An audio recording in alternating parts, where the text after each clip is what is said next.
నమస్తే మేడం. మొన్న బడ్జెట్ ప్రవేశపెట్టారు. గవర్నర్ ప్రసంగంలో కూడా 4 లక్షల ఉద్యోగాలు ఇచ్చామని చెప్పి గవర్నర్ గారు చెప్పారు. అలాగే ప్లస్ శాసన మండలిలో నారా లోకేష్ గారు ఏప్రిల్ నెలలో తల్లికి వందనం ఇస్తున్నాం కాసుకోండి అని చెప్పి కూడా అన్నారు. నిజంగానే 4 లక్షల ఉద్యోగాలు ఇచ్చారా? తల్లికి వందనం అమలు చేయబోతున్నారా? ఇదంతా బురిడి బాబాల్లాగా వీళ్ళు రోజుకొక మాటలు చెప్పుకుంటూ వస్తూ ఉన్నారు. మరి నిన్న అసెంబ్లీలో బడ్జెట్ ప్రవేశపెట్టారు. బడ్జెట్లో ఎంత మాత్రం తల్లికి వందనం అనేది అమలు పరుస్తున్నారు. గతంలో జగన్మోహన్ రెడ్డి గారు ప్రజల పక్షాన్ని నిలబడి ప్రజల కోసం ఎన్నో సంక్షేమ పథకాలు అమలు చేసినటువంటి వ్యక్తి.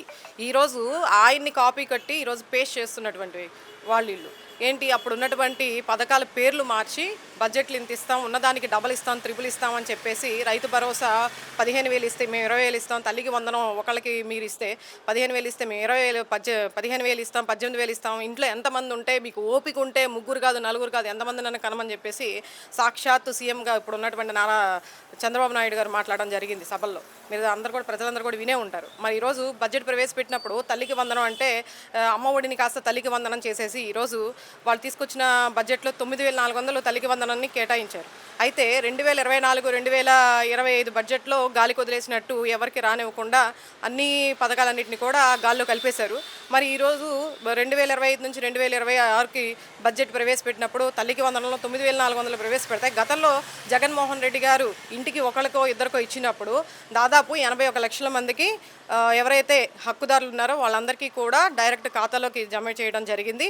అందులో దాదాపు ఆయన 12,500 కోట్లకు పైగా కేటాయించడం జరిగింది బడ్జెట్లో. మరి ఈరోజు కేవలం 9,400 మాత్రమే కేటాయించారు. అంటే ఒక ఉన్నటువంటి 81 లక్షల మంది ఎవరైతే ఉన్నారో హక్కుదారులు వాళ్ళందరినీ కూడా కుదించేసేసి చూసుకుంటే ఇప్పుడు ఈ 2 సంవత్సరాలు కనుక చూసుకుంటే బడ్జెట్ దాదాపు 25 కోట్ల వరకు తల్లికి వందనానికి ఇవ్వాల్సినటువంటి అవసరం ఉంది. కానీ ఇదంతా కూడా ప్రజలు గమనించాలి.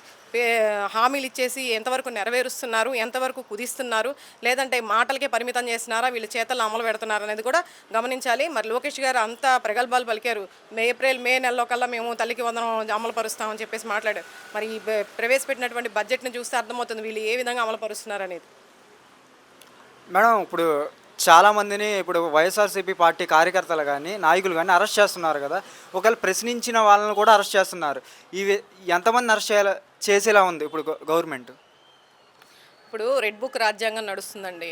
మనకు అంబేద్కర్ గారు తీసుకొచ్చినటువంటి రాజ్యాంగాన్ని పక్కన పెట్టేసి రెడ్ బుక్ రాజ్యాంగం అనేది జూన్ 4 నుంచి అమలు పరుస్తూ ఉన్నారు. ఇప్పుడు దాదాపు 9 నెలలు కావస్తుంది. ఇది మంచి ప్రభుత్వం అని చెప్పేసి ఇంటింటికి డోర్కి స్టిక్కర్ అతికించుకున్నారు. ఇది మంచి ప్రభుత్వమా ముంచే ప్రభుత్వం అనేది ప్రజలకు కూడా బాగా అవగాహన అవుతూ ఉంది.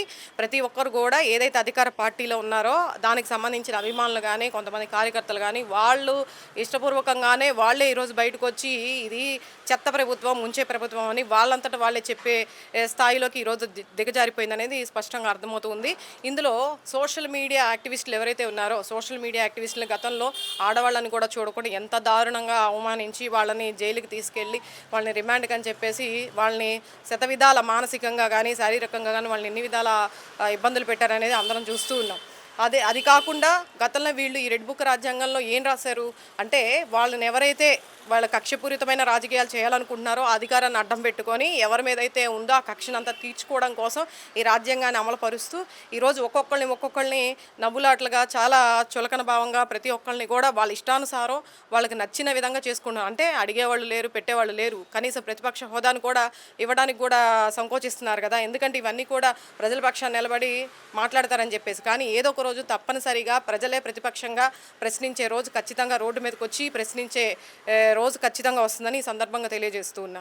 పోసాని గారు అరెస్ట్ కరెక్టే అంటారా? పోసాని గారు చాలా ఇబ్బందులు పెట్టాడు, పవన్ కళ్యాణ్ గారిని గట్టా విమర్శలు చేశాడని చెప్పి అంటున్నారుగా. పోసాని గారు ఎప్పుడో అది ఎన్ని సంవత్సరాల క్రితమో ఏదో నంది అవార్డ్స్లో జరిగినప్పుడు ఏదో మాట్లాడారంటే అది మనకి కూడా ఇప్పుడు అంటే వాళ్ళు మాట్లాడిన దాన్ని మనం ఎవరినైనా సరే ఇప్పుడు పోసాని గారు కావచ్చు, అధికారంలో ఉన్న వాళ్ళు కావచ్చు, ప్రతిపక్షంలో ఉన్న కావచ్చు, ఎవరైనా సరే మాట్లాడే విధానం కరెక్ట్గా ఉంటే అందరూ కూడా బాగుంది అనుకుంటారు, పర్లేదని. ఎప్పుడైతే మాట కొంచెం తేడా వస్తుందో ఎవరు కూడా సమర్థించరు. ఆయన ఏం మాట్లాడారనేది ఆయన అంటే ఈయన మాట్లాడిన దానికి గతంలో పవన్ కళ్యాణ్ గారు మరి డైరెక్ట్‌గా పోసాని గారిని వాళ్ళ ఫ్యామిలీ కుటుంబ సభ్యుల గురించి కూడా చాలా దారుణంగా మాట్లాడినటువంటి పరిస్థితి. అప్పుడు చిరంజీవి గారు పార్టీ పెట్టినప్పుడు ఆ పార్టీలో ఆయనే నిలబడి పోసాని గారు చిరంజీవి గారికి మద్దతు ఇవ్వడం జరిగింది. మరి ఈరోజు ఈ కక్షపూరితంగా ఎప్పుడో జరిగిన దాన్ని తీసుకొచ్చి ఈరోజు మాట్లాడుతున్నారు. మరి పవన్ కళ్యాణ్ గారు ఏ రోజు మాట్లాడలేదా అండి? జగన్మోహన్ రెడ్డి గారిని సైకో రెడ్డి అని చెప్పేసి రకరకాలుగా ఎన్ని మాటలు మాట్లాడలేదు. లండన్ పిచ్చోడని, పొట్టోడని ఎన్ని మాటలు. వీళ్ళే కాదు, మెయిన్ ఇప్పుడు ఎవరైతే ఉన్నారో చంద్రబాబు నాయుడు గారు కానీ ఆ వీడియోలు చూస్తే తెలుస్తుంది, యూట్యూబ్లో వస్తున్నాయి. చంద్రబాబు నాయుడు గారు మాట్లాడిన మాటలు కానీ, లోకేష్ బాబు గారు మాట్లాడిన మాటలు కానీ, అలాగే హోమ్ మినిస్టర్ ఎవరైతే ఉన్నారో ఒక మహిళ అయి ఉండి కూడా రకరకాలుగా అంటే విజయమ్మని ఏమంటారు, భారతమ్మని ఏమంటారు, భారతరెడ్డి వాళ్ళ నాన్నకి ఏమవుతారు, ఇలాంటి వలసలు కూడా కల్పించుకొని అసభ్యకరంగా మాట్లాడిన వాళ్ళందరూ ఈరోజు హోదాల్లో ఉండి మంత్రి స్థానాల్లో, సీఎం స్థానాల్లో ఉన్నారు. మరి వాళ్ళందరికీ శిక్షలు అమలు కావా? వాళ్ళందరికీ శిక్షలు అమలు కావా? ప్రతి ఒక్కరు కూడా ఈరోజు అంటే పేటీఎం ఆర్టిస్టులు అని చెప్పేసి చేసుకునేటువంటి ఆర్పీ కూడా ఈరోజు సీమరాజా కానీ ఆర్పీ కానీ ఆ వీడియోలన్నీ చూడండి. మరి వాళ్ళకి అరెస్టులు ఉండవా?